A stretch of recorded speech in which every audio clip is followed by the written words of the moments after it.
Hi everyone, welcome to our show this evening, and we're so delighted to have an amazing guest, Dr. Nadia Ramoutar, with us, who is just a multifaceted lady who is just full of the feminine force. And thank you so much, Nadia, for coming on to the show My tonight. pleasure. Thanks for the invitation. You're very welcome. Lovely for you to join us, Nadia. I'm so excited to hear from you today because I was reading your list of accomplishments and I thought, wow, this woman must be about 100. Like, she's so amazing. I was just like, how can you do this much stuff in one life and be as young as you are? So I'm just really looking forward to hearing from you today. Thank you. You are amazing. I'll just list out for people, like we talk about multifaceted. We have the diamond that we use as our logo. And I was just saying that you're a media professional, a visual artist, communications expert, filmmaker, an author, a writer, and a TED Talk speaker, to name just a few. And I'm sure there's more that we haven't listed there, And just for a context on like how I know Nadia is actually a good few years ago, myself and Nadia were both lecturing in Griffith College in Dublin. And it was International Women's Day, which is a great link to, the feminine force. And I was just happened to go in for a cup of tea, and we were all the women around supporting each other. And Nadia stood up and she just blew us away with this amazing talk. She's such a powerful speaker. And she spoke about her own personal journey, and that is actually part of the TED Talk that you have, and people can search online for it, and it's in the description, I think, as well. And I was so moved by the story. I was so moved about the, really actually what came across was the power. And you spoke about this before I kind of found my own power, I think, Nadia. I didn't, I kind of connected with what we were saying and the emotion and everything, but I didn't really I hadn't unlocked that in myself at the time.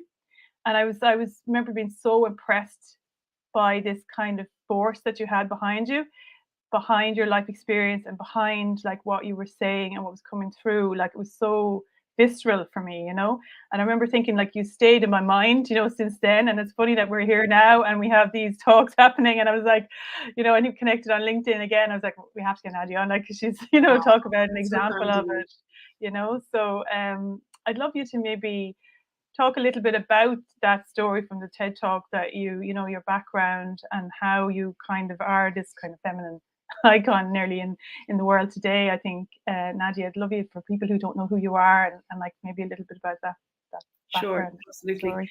Well, thank you so much for that. And it's really funny, isn't it, when we're talking sometimes, or we're doing something, we don't know where it's going to go. Like, a few years later, here we all are, right? And from different parts of the world. And so the first thing I suppose I would like to just clarify is, I think that one of the beautiful things that women do in leadership is that they're very good at power with versus power over.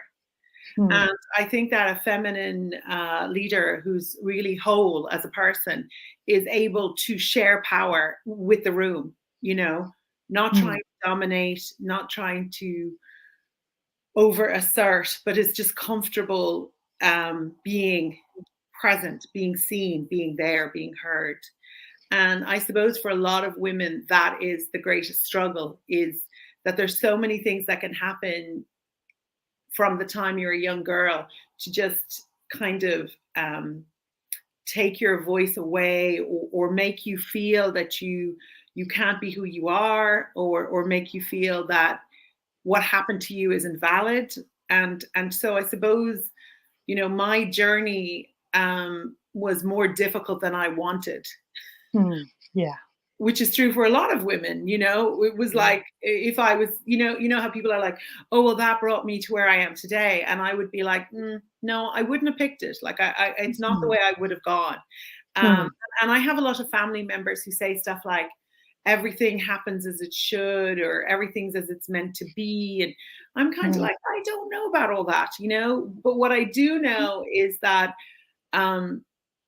sometimes life can shatter you. I mean, literally, the thing you absolutely hope isn't true, like your husband's not having an affair, like the thing you hope isn't true is true.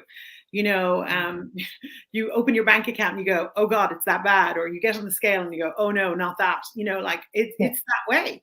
And so for me, I was born in Dublin. My father was from Trinidad and Tobago. He's Indian, was Indian. He passed away 13 years ago. But my father was an entrepreneur. He was one of the first Indian restaurant owners in Ireland.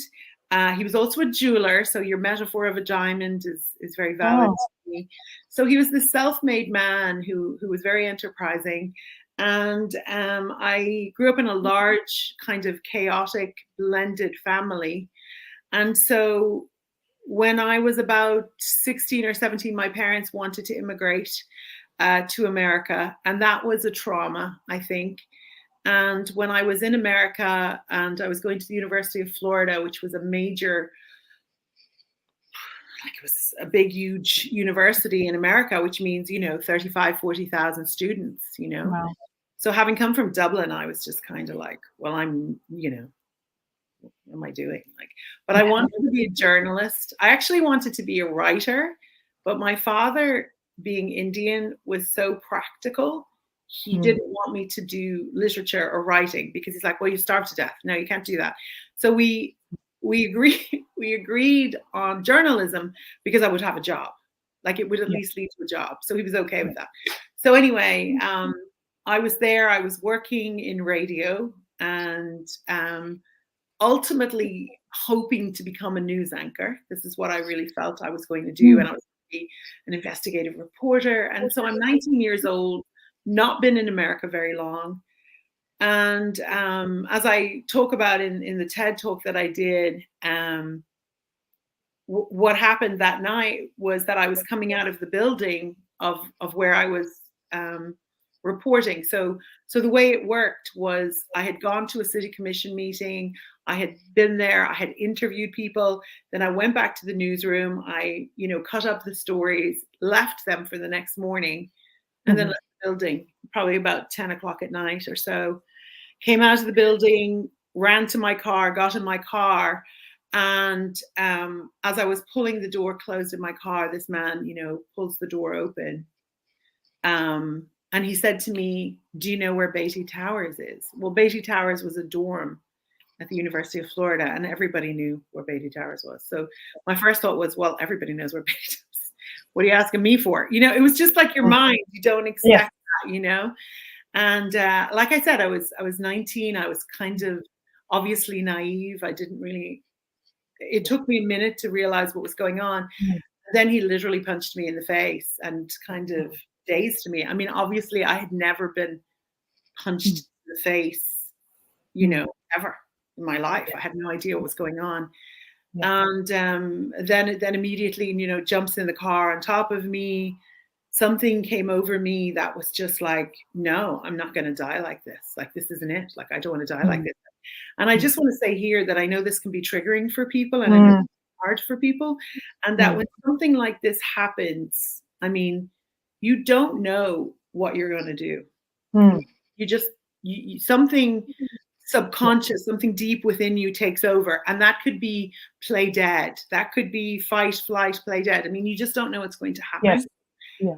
And in my case, I just was outraged. I just was like, no, I don't want this. And so he's pulling up my clothes. He's calling me names. He's like, it's just this huge, small Ford Escort and me and this grown man on top of me. And I just can't believe this is happening. And, I think about it sometimes and it feels like it just happened like yesterday. And sometimes it feels like I was in that car with him for so long. And I probably wasn't, realistically speaking. But ultimately, I'm fighting, I'm screaming, he's calling me names, he's ripping my clothes. And then he starts banging my head against the car door. And I just kind of go out for a second. So when I come back around, he's holding my hands and he's reversing. And I had, I had a gear shift car where he had to change the gears to reverse back. And so when he's reversing back, like a voice in my head literally said, jump out of the car. And I said in a split second, yeah, I'm just going to jump out of this moving car because I'd rather die than go somewhere with him. And it was so weird. Your mind is so fascinating because I remember being this young reporter who was working in the newsroom, and I remember an FBI statistic that if they transported you, they would probably kill you. So for some reason in my mind, that stayed with you. I have to get out of this car. Like I have you to knew, you knew, yeah. Anyway, so at that point I did, and I think he was so shocked that I jumped out of the car while he was kind of like, how it happened, all of it, I don't know. It was so quick, you know. Exactly, yeah. Anyway, so I'm running down the road. My clothes are ripped open. I'm bleeding. It's nighttime on a major university road. In people aren't. I'm trying to stop cars and no one's stopping. You know, people are probably wondering what the hell is this girl doing on a Monday night at 10 o'clock? I mean, this is mad. And I saw this pickup truck coming up, and I could see him coming down the road. Like I could see he ran after me, so I could see him coming. And then I saw him across from me, and I just stepped out in front of this truck, and I was just like, "You have to stop." And the guy stopped, and I remember saying to him, "What are you doing? Why are you out?" And I was in this like adrenaline kind of Xena princess warrior mode. Like was, why are you out? And he said, "Who did this to you?" And I was like, "It doesn't matter." And he was like, "Yeah, where is he?" And he was this big guy. He was like over 6 feet tall, you know. And he was like, I'm a firefighter. I mean, I'm a firefighter. I'm out delivering pizzas." And I said, "Where's your pizza bag? Like, where's your pizza? Like, if you're out delivering pizzas, where's your pizzas?" So he literally opens the back door and he's like, "Here's the pizzas." And I was like, "Okay, I'm going to get in your car. If you take your hands off the steering wheel, I'm going to jump out of this car." And he was like, "Let me find him." Now, the whole time I can see the guy watching me getting in this car. I mean, the whole thing was like a horrible CSI episode or something, but you were in it, you know? My adrenaline was so high, and he kept saying, "Let me find him. Where is he? Where is he?" And I was like, "Just, it doesn't matter. It doesn't matter." So I got in the truck. He drove me to the police station, the university police station. And the minute I got in the door into the police station, I just started screaming, like screaming, like, and it was like I had to hold it together until I got into the police station. And then once I saw the first police officer who walked up to me, I just started screaming and screaming and screaming. And of course, they came out of everywhere. And then they were looking, and they found the guy 45 minutes later.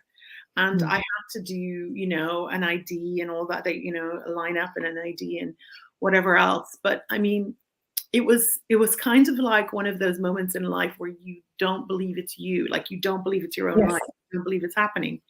And then the strange part about it was, you know, they arrested him.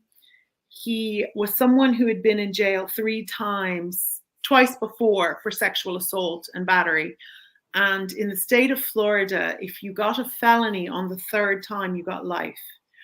The other thing that was horrific was that I had to go through this trial, you know, and I say that I had to go through the trial because I was put on trial as well as he was. So there was this female prosecutor, and the reason I mentioned to you that when I got to the police station I was screaming was because when I had to go through the trial, this female, and the thing was, then he was in the courtroom, so he's staring at me the whole time I'm giving this testimony, right? So you can imagine, you're this 19-year-old girl, you're terrified, and now this guy is staring at you the whole time. Who did this to you? And I remember like them saying to me, "How far away from you was he when you had to identify him?" And I said, "I don't know." And I remember her saying, well, how far was it? Like, was it X number of feet or Y number of feet? And I was like, I don't know how many feet it was. Like, I was like, I couldn't cope with the barraging of the questions. So then the prosecutor played the recording of me screaming. Oh, Okay. So there I am watching this guy, hearing my own voice, screaming. And I just remember looking at the judge going, why do you have to do, why do I have to do this? Like, yes. do you know Relive what I it. mean? Like I didn't do any of this. Mm-hmm. He's sitting there and I have to endure this. Mm-hmm. She was trying to prove that I was too hysterical to have made a positive identification. Okay. That was her angle, was Yes. that I was hysterical and I couldn't have possibly made this logical, positive identification, even though the DNA was under my fingernails and my teeth marks were in his shoulder and, you know, all of the physical evidence, his hair was in my car, you know, all of it.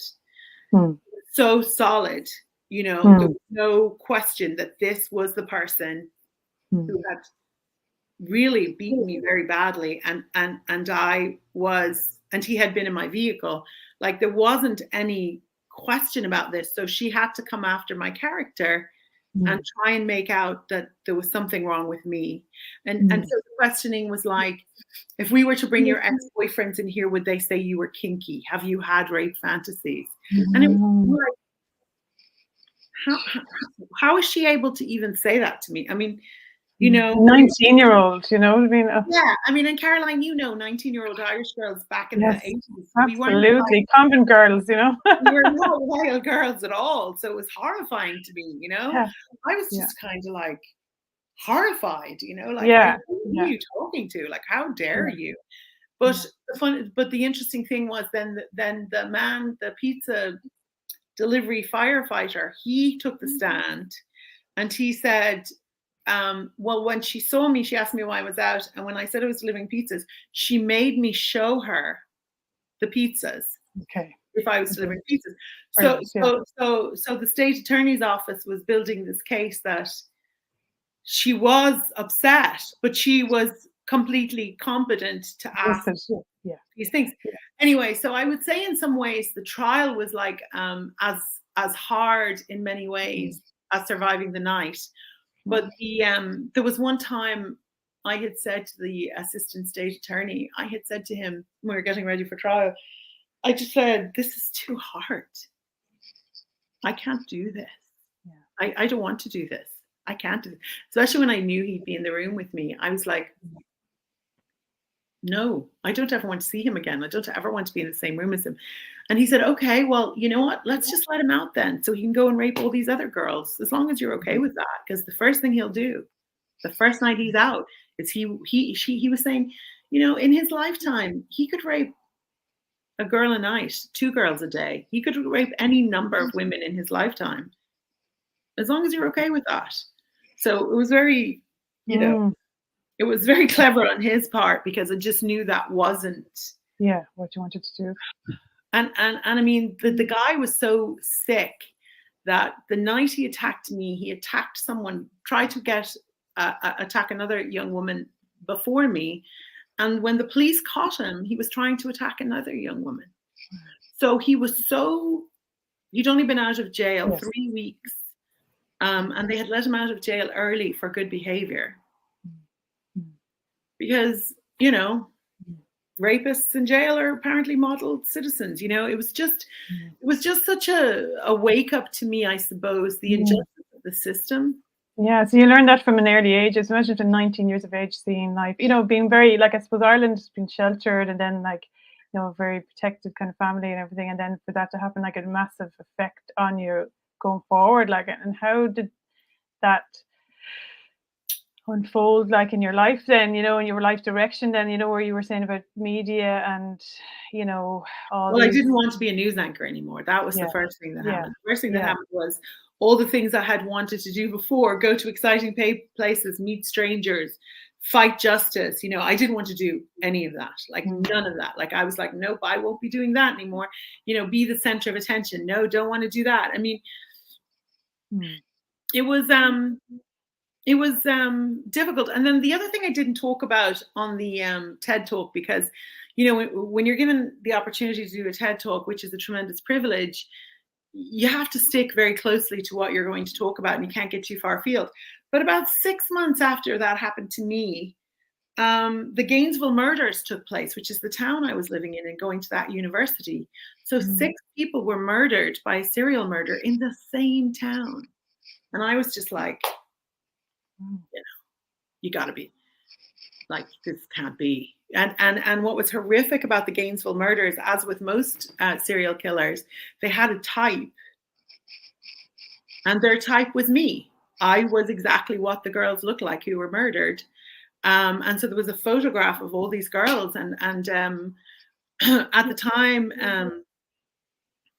I think because they felt so bad about what happened to me getting attacked that night, I had become an intern for the city manager's office. And during the Gainesville murders, this is just the craziest. Like, you couldn't make this stuff up, you know.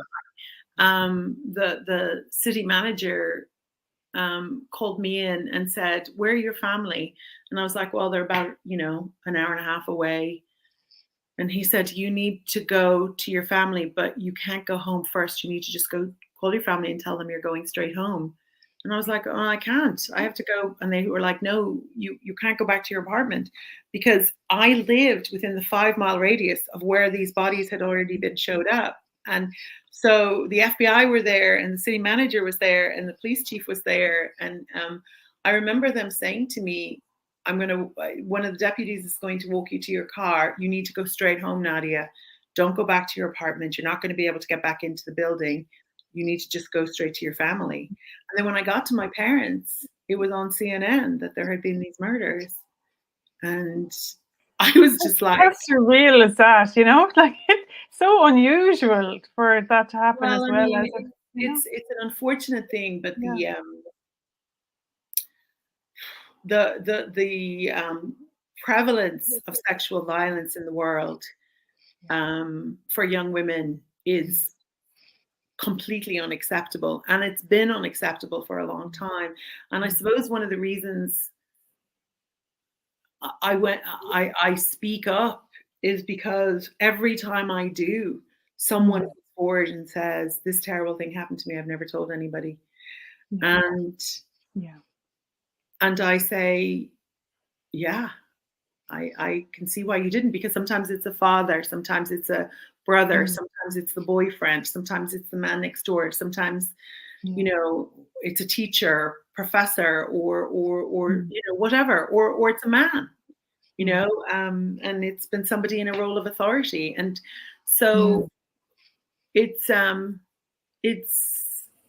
thing, humans have a lot to learn. And I suppose my thing is that communication is really important, obviously, but violence is a complete failure to communicate. So I feel like I've been talking and doing this stuff a long time, but I'm not entirely convinced of anything, because it just seems to be as prevalent now as it was 30 years ago. It's not. I mean, I don't want to sound like there's no hope, because there obviously is. I'm just saying there's been a lot of suffering. And the awareness of it, bringing awareness, like to teens and stuff like that, is so important. Like Lisa, we're so interested in education, awareness for teens. And I think also it's that you don't want to raise a daughter who is fearful and who is not willing to be out in the world. But on the other hand, you want to be really clear about what possibilities there are so that they're prepared, And for me, when I'm working with girls, like what I see a lot, and like even in my work with women, it's like this, for me anyway. And I'd love to ask you what you see as, if there's any solutions that you've seen as you've come along your path, because one of the things I see is that the more a woman is in touch with herself and her inner power, it's almost like intuitively, and even working with the women, like their intuition, their feelings, their gut often tells them where not to be or where to be, or so for me, that knowing our own power and not doing things that we feel like we're obliged to do to keep people happy, or I should do that because he told me to do that, and then they end up in a situation. So it's like that coming into our own power and really not abandoning ourselves for anybody or anything, and listening to that. I think all of those things are wonderful. I think one of the problems we're facing is that the system itself is flawed. So frequently women and girls are in a position where there's a duality. We're living in a duality of what we think is happening and what is actually happening. And I have 2 sons, and one of my sons was recently involved in a situation where he stepped into a very bad situation and prevented something happening to 3 young women at his own risk. He could have been hurt in stepping in and standing up. And I feel that raising men who don't have an appetite for rape and violence is essential. And raising young women who understand that there are 3 elements to a crime: the person committing the crime, the victim, and the opportunity. Now, you cannot find a place in the world where violence hasn't happened. So the number one place most women experience violence is the home. So we're when I say yes to empowerment, yes to inner knowing, yes to all of it, but when the system is broken and the system is flawed, and the very place where a woman would go to be safe is the very place she's most likely to die or be hurt, we have a bigger issue. So we can't put this back on women alone, because women, let's be honest, right? If women could solve this, it would have been solved. Right? I mean, if we think about that for just a moment, if the solution to rape was in women's hands, wouldn't it be done already? Would it even be a thing? You know what I mean? Like, it wouldn't even be a thing. So unless we can find a way to work together and to revisit systems that are broken and really have these conversations. Because by that, do you mean like the family, like when you say the system, I'm interpreting that as the way we're in relationship, or the system being the way men and women come together, like what goes on systemically in the background and in the structure of how people are raised to be in relationship.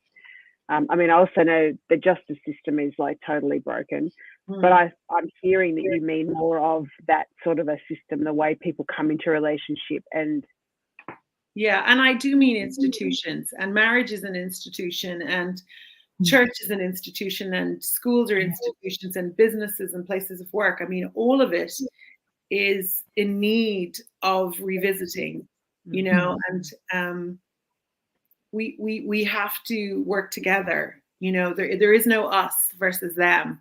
There is no them. There's just us, and I think that's massive in that.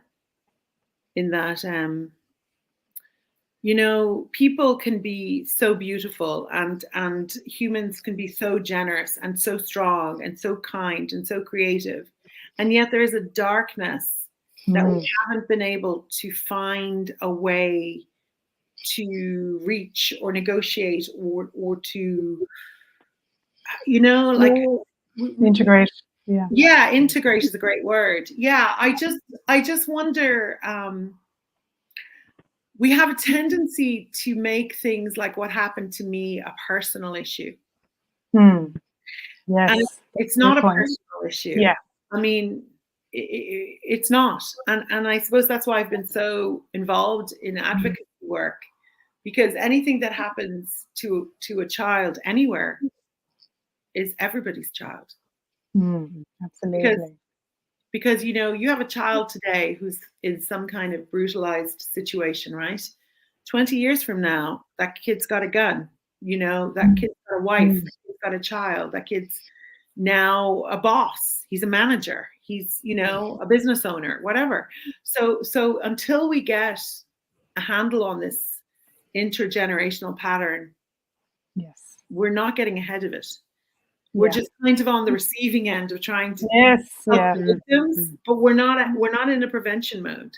Yeah, we're not understanding the problem enough. You know, the way like a research problem, really looking into what is the core of the problem. You know, it's societal, it's intergenerational, it's personal. And I love the point you said about, like, you know, looking into the darkness, because it's like we, you know, trying to teach contemplation is like, I think the most fundamental thing for any one individual to do is to look within themselves and to really address their own darkness, you know, because if not, we're just going to project it onto the world, you know, and it's not, you know, it's like when it's a culture of, you know, us versus them, as you say. I love what you say about that. We like, it's the idea that we're all responsible, we're all interconnected, we're all interdependent, and that it's not these isolated individual families and like keeping things quiet, you know, and you know keeping this everything separate. Like you say, if we can start to think interconnectedly, and you know that we're interdependent as well, that we create society. Do you know that kind of way? That if we're supporting it, if that kind of started to permeate into our minds, you know, that like from an early age, like when myself and Lisa are really interested in that, like education for young women around relationships, and you know, around what right relationships are and knowing themselves, but trying to give them maybe tools around how to 100%.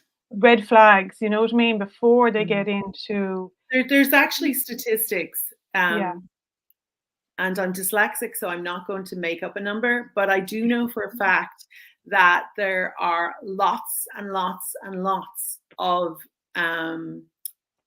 statistics to show that in domestic violence marriages or relationships, they usually began early on in the dating realm. So someone dated someone who became violent or was abusive or controlling or manipulative, and then married that person, and then it escalated, right? Yes. And so, you know, I often say to young women, because I didn't know this, but the minute somebody's cruel to you, you should go. Like, even if it's just viciously cruel verbally, like cruelty is not a basis for a relationship. So the minute a boss, a family member, a loved one is cruel, you need to know immediately that person is emotionally unsafe for you. You know, that's like a dog that bit you. Yes. And will bite you again, you know. Exactly. And I do think that that can be for women too. Women can be verbally and mentally and emotionally as abusive as men can, you know. So abuse doesn't have a gender. Now, sexual violence, of course, we tend to see that it is a male on female crime, but it's also a male on male crime. Which we don't ever talk about. You know. And what happens to those boys who are raped as children, who never tell anyone? What happens to them? You know, drug addiction, crime, you know, suicide, or sexual violence. It's the craziest thing that a human would be subjected to something that then they would go do to somebody else. It just makes no sense. You know, you think, oh my God, if you're abused as a child, the last thing you would do. It's not. It's a pattern. It's a pattern. Yeah, they just repeat it. That pattern has to be intercepted. And that's where I think maybe my TED talk, in terms of the idea that we are all art forms. There is something within all of us that is beautiful, that is untouched by other people, but that is waiting to be cultivated. And I think this is, every child is good at something. Every child. But it's unfair that some don't have the resources to explore that, you know. And the thing about that is, how can a mother who doesn't have this inner wisdom you're talking about, or this awareness or whatever, how can she give that to her kids? She doesn't have it. What's she going to give you? You know.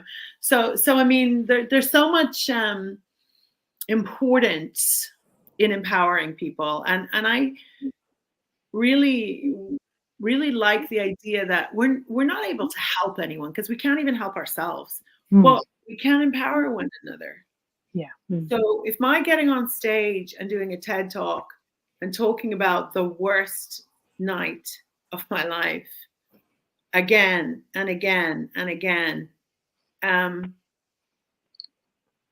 it is shocking to me that right now it's happening somewhere to someone else.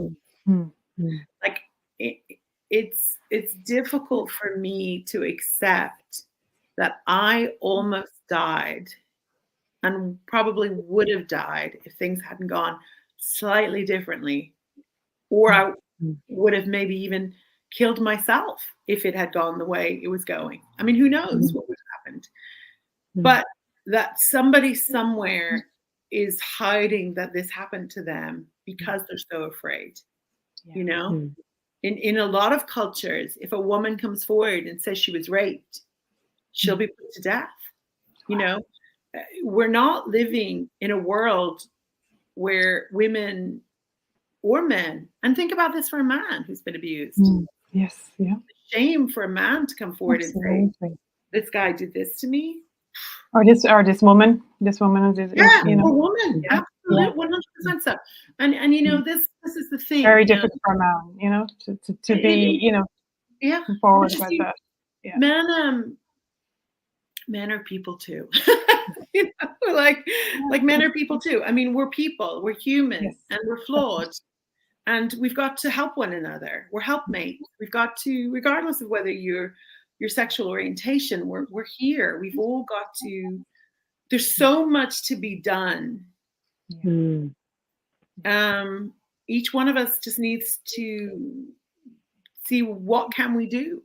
You know, that's really what it comes down to. Because whatever we've done so far, it's not quite it. You know, that's what's hard. Yeah, and I think like it's, you know, part of it, it's so important to be bringing, you know, like awareness into the areas that people don't want to talk about, because I think that's so powerful, because that's what illuminates the dark. You know what I mean? When people become aware, or this like rose-tinted glasses we were talking about recently, taking them off and seeing life as it is, you know, and that like what are the, like, you know, as a designer, you know, I'm almost like to redesign, you know, the research and deconstruction, you know, deconstruction of where we're at, like to see it first for what it's like, and then how can we deconstruct, and how can we rebuild and have a different way of looking at life, talking to young women about themselves, you know, giving them the tools to understand their own worth and worthiness, because it's just like as if it's like we're in this fog of, it's such a conditioned mindset. Like even when you're coming from, like I'm just thinking of you coming as a young girl from Ireland, Catholic, probably, you know, convent girl or whatever, going to America, being very, I suppose, cosseted, you know, from life, and then being open up to just a different culture, you know, a different way of being. And then it's a kind of death, you know. Immigration is a kind of death. And I think about this all the time because I do a lot for refugees now. And to be forced out of your country to a place where you're not wanted or not welcomed, or you don't know, and it's foreign to you. I mean, it is a kind of a death, you know.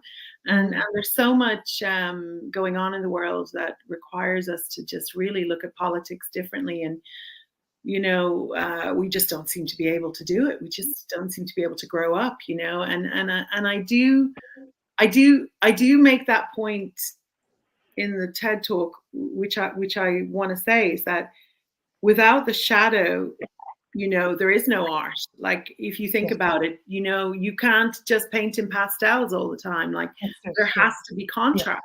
Yes. You know, and the new poetry book and art book that I did, it's coming out this week, and it's like making mosaics, art and poetry from the fragments of life, because those shards, the shatteredness, you have to do something with it. You just can't be walking around over broken glass your whole life, you know. You can only tiptoe around broken glass before you're like, this shit's got to get off the floor. Like, I've got to do something with this. I can't just, and that's what people do. Some people spend their whole life treating the anxiety versus the root of the anxiety. And when I was in America recently, I did a couple of poetry readings, and this young woman came up to me afterwards and she said, you know, it was kind of interesting, really, because you think you're like yelling in a cave and no one's listening. Like, you just think you're just talking to yourself. Like, like, who's even watching this? Like, does anyone care? And I've had, you know, 50 podcasts out there, and sometimes people will quote them to me, and I'll be like, that sounds familiar. I'll be like, oh, Jesus, yeah, I did. But this young woman said to me, you don't know me, but I've been following you my whole life, and I know you. And I was like, oh. And I said to her, actually, I do know you. And then I said to her, I know who you are. And I said, you know, because she was from a small town I had lived in. And she said, I just wanted to tell you that your TED Talk changed my life. And I was like, oh, geez, well, you know, thanks a million, like, you know. And then she said, because you use, this is so weird, like, so I talk about, you know, almost getting killed and blah, blah. Yeah. And then she said, you used 2 words that changed my life. And I was like, what were they? And she said, toxic positivity. Yes. And I said, oh, yeah, I did say. And I was like, oh, yeah, I did say that. And I said, why is that? And she said, well, I was raised to always put a spin on how bad things were. And I had such bad anxiety from doing that. Wow. And she said, but when you said that in your TED Talk, she said, I went and I Googled toxic positivity and I found all this stuff. And I was just like, oh, and she's like, it totally changed my life. I was just like, how weird. Like, this is so great. But that was so funny. I was just like, oh, I'm glad I could have been of service. This idea that you have to manifest and you have to be grateful and mindful and blah, blah, blah. You know, some things just suck. They're bad. And some people are not good people. You know, you don't have to go find the beauty in everybody. Some people, you should just avoid them, you know. That's it. That's it. And have discernment. So this is the thing. Like, this is the thing, you know, we're all afraid of something. And so people don't tell the truth. And then young people, young women learn they can't trust themselves. And then where are they? They're nowhere. So the idea that you can say, this isn't okay with me, you know, I mean, especially in dating relationships, my God, girls, you know, seriously. Don't and men too, like, don't let someone mistreat you. You know, don't just trust that instinct, you know, that inner voice you're talking about. Like, so from my perspective, when we do these things like the 3 of us are doing now, you don't know where it's going to go because of technology. You don't know who's going to end up seeing it. You don't know who's going to end up hearing it. But if we don't talk about it, no one will hear it. Exactly. That's it. Exactly. Yeah.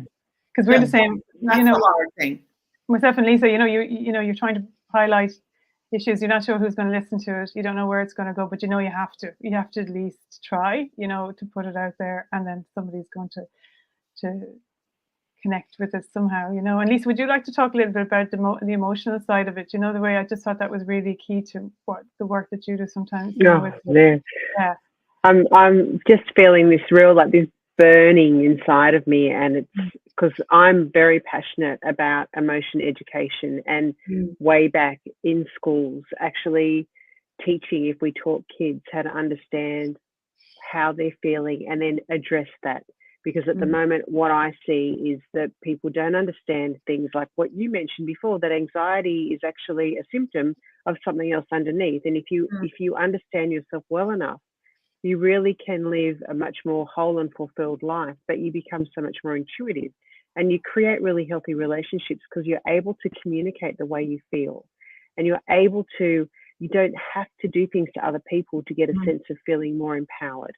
And so living this, it's a much more natural way. It's a much more empowered way of being, but it's almost like that, because that's all heart stuff, right? And our education system keeps everyone up here in the head, and we don't often even get an opportunity to understand that, hey, we have feelings, and they have a massive impact on the way we relate to our life and other people.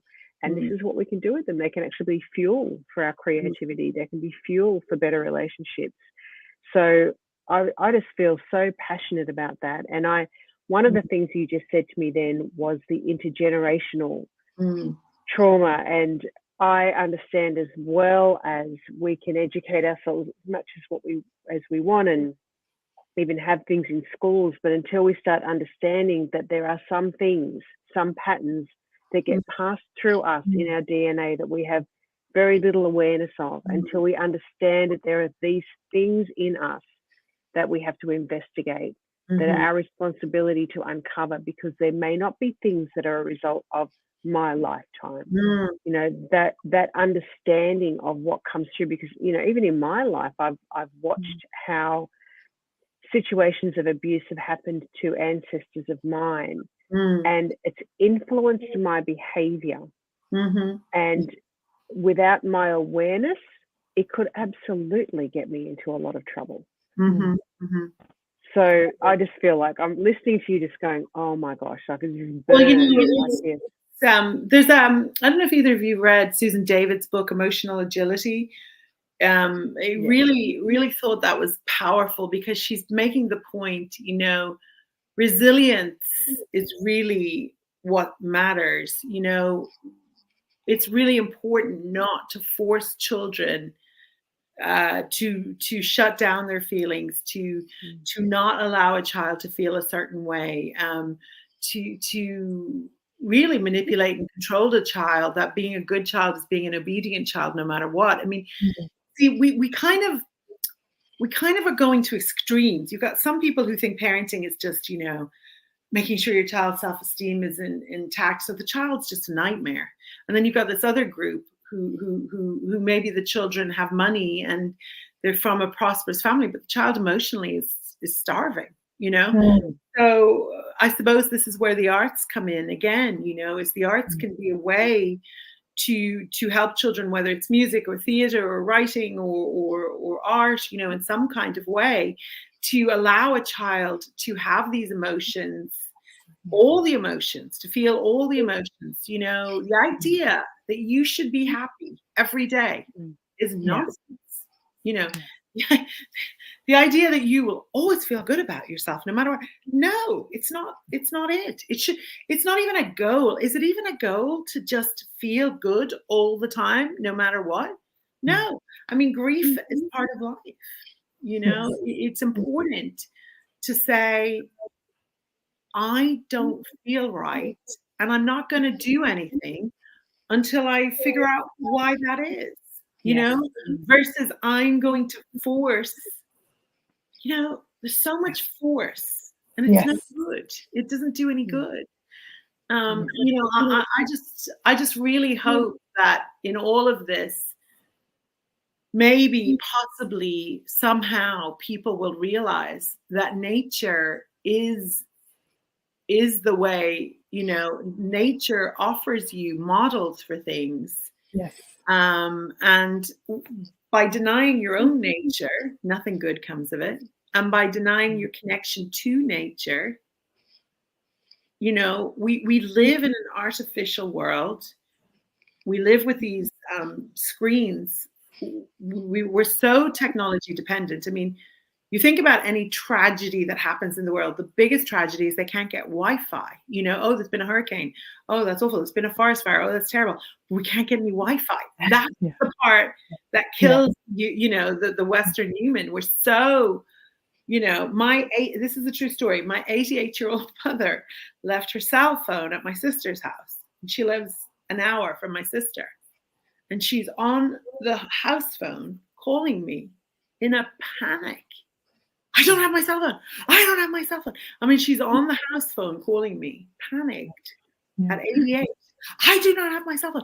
I haven't got my cell phone. Get me my cell phone. And it's just like this 88-year-old woman is freaking out because she doesn't have her iPhone.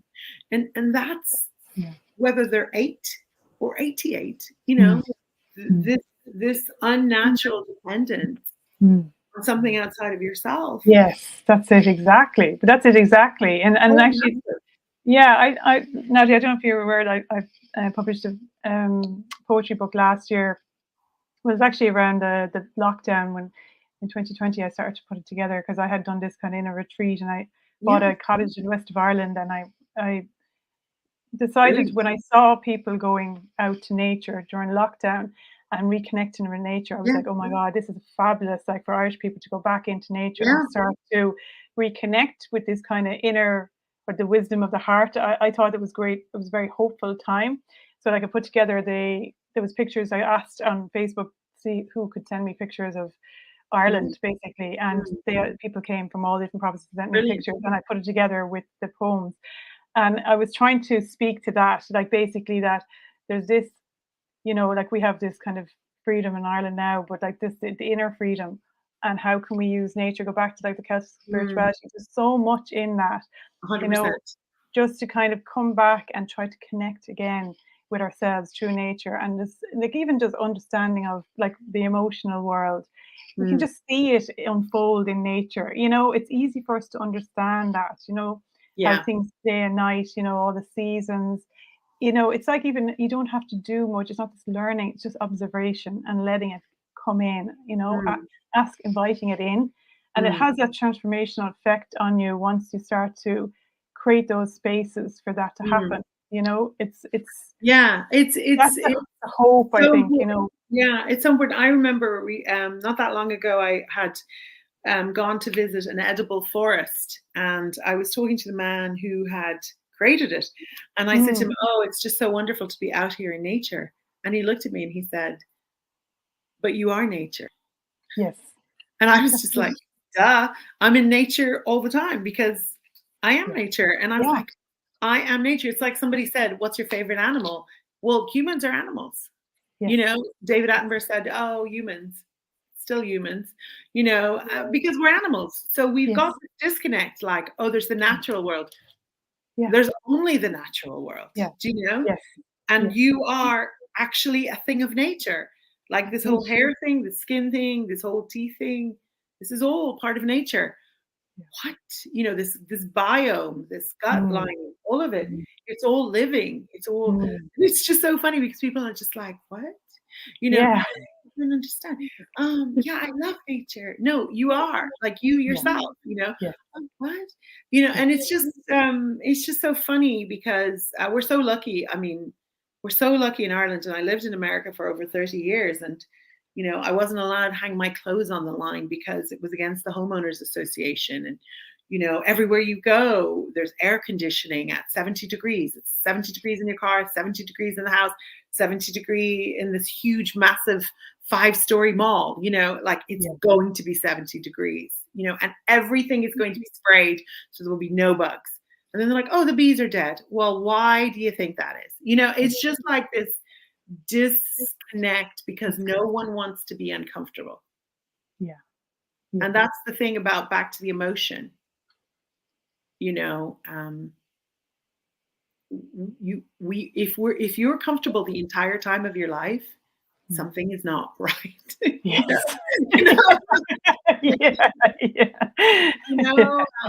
My younger son is autistic, and my big thing is teaching him frustration tolerance. Hates flies. Like here in Ireland in May, along come the flies, and he has a sign in the kitchen that says "No flies allowed." And I said, we've run into a little problem here because the literacy rate amongst flies is very, but he just hates them so much. And it's just kind of funny because we're all a little bit that way. Like people are like, I don't like the beach. I don't like sand. Okay. I don't like forest because of this. I think people are just so funny. They're just so desperate not to be to be uncomfortable, to be put into, but it's funny actually when you said that about and the link between emotion and creativity, because for me, like, and we talked about this before, Lisa, the emotions being the fuel for creativity, because if you don't feel your emotions, how are you're not going to have the fuel to want to express yourself even, you Well, know? I think we have a misfortune now. I remember a friend of mine who's a psychoanalyst explaining to me the danger now is that people have thoughts of emotions. Oh, I think I should be happy. Oh, I think I should be sad. Oh, I think I should be, oh, what's my emoji? What is the right emoji? What emoji should I use for this?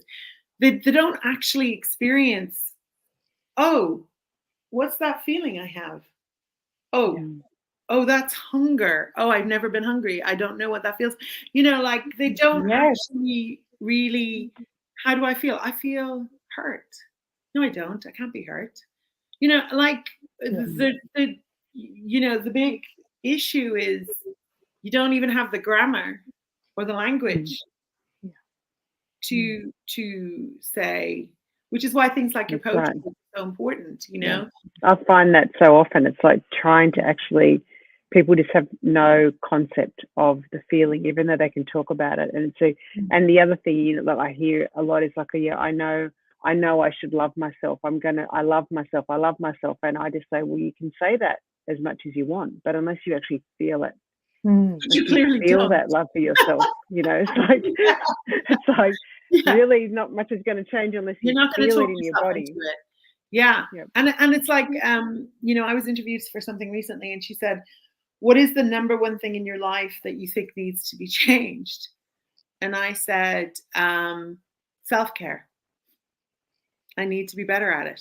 I'm really good at other people, but I actually need to do these things myself, you know? And when I said that to her, I was like, that's sad, really, isn't it? Like that I'm grossly overeducated,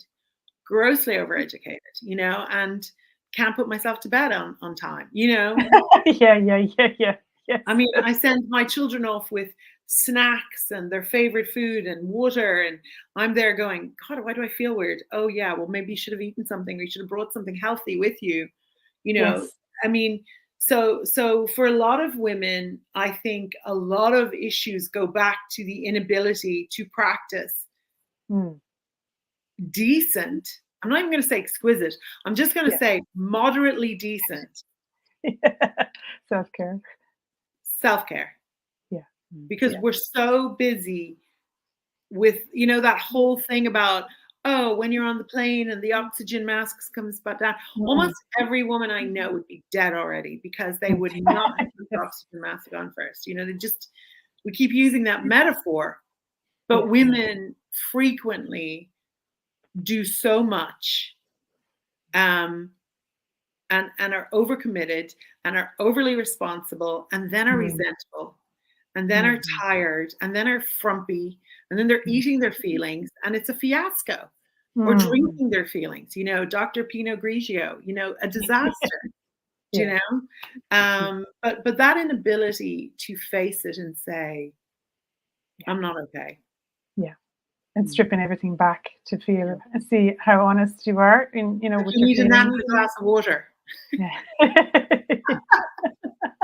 And Nadia, that's an amazing. I love. We could talk to you for hours. We're actually, you know, nearly on the hour there. And I was wondering. I know about your. It's very timely for your book coming out. When are you launch? When is it launched? Literally, they're coming from the printers this week. So I'm not sure. Actually, I think by the time people will be watching this, it'll be on my website. So we'll have a link on the website where people can order it as well, and there will be some locations as well. But I've started I'll be doing more poems on Instagram and things like that. So, you know, people will be able to, and LinkedIn and Facebook and all of that stuff. So, you don't have, do you have a poem there for us from the book? If you have a it's so funny you should say that, because this happened to me earlier today. And I said to somebody, you know, what's terrible about this is I don't have any books at the moment because I had 100 of them and somehow they've all gone.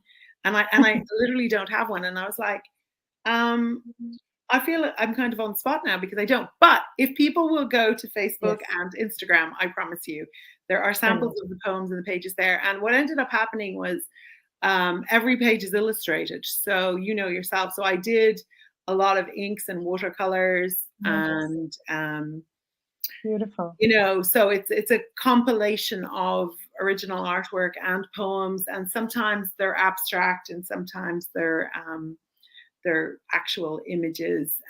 But I have probably made myself doubly vulnerable, in that it's one thing to be bad at writing poems and it's one thing to be a bad artist, but to do both at the same time is really jumping. I think Brené Brown calls it a vulnerability hangover. You know, you feel so vulnerable, you're sick. And then what happened was, I was in America and I did these poetry readings and I did these kind of sample things, and you know, and then people started coming back to me and saying, "Oh wow, I just love this and I love that and thank you for this. And is it okay if I share this?"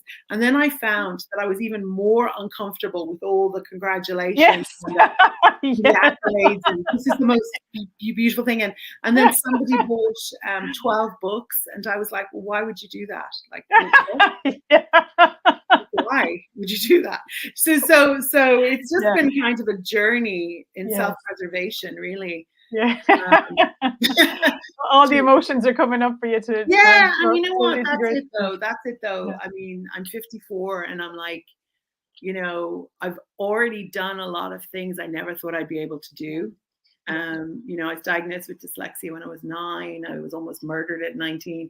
So, you know, it's like, wow, this has all worked out better than I thought it would. So now what'll I do? You know? But it's just been an amazing story, and you're so creative, you know, out of that. Like we could have talked for another hour about all your creativity and everything like that, but it's just been a kind of spring of creativity. And I can't. The key to the creativity is to not do things you hate. Okay. Like I really would say, like people would say to me, "How come you do film, and how come you do writing, and how come you do poetry, and how come you do all these things, and you got an autistic kid and blah blah blah."